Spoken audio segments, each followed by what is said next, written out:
ভালোবাসা, আবেগ, অনুভূতি আর মায়ায় জড়ানো একটা গেমের নাম ছিল ফ্রি ফায়ার।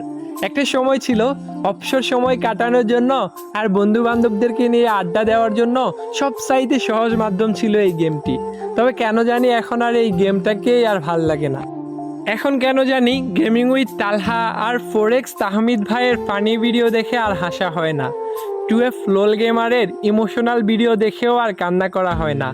যে আজকে সাব্বির বসটাকে সবাই কপি করত, এখন বাংলাদেশের ফ্রি ফায়ার খেলোয়াড়রা আজকে সাব্বির বসকে চিনেই না।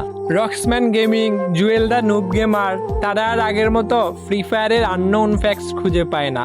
ফ্রি ফায়ার কমিউনিটি নিয়ে এখন আর সাদিকুল ভাই আগের মতো রোস্টিং করে না। প্রো রুবেল আর বটলা নাহিদও আর এখন একসাথে গেম খেলে না। যেই নাইম আলম ভাইকে পুরো বিশ্বের মানুষে চিনত MP40 লিজেন্ড হিসেবে, সেই নাইম আলম ভাইকে এখন আর গেমে দেখা যায় না।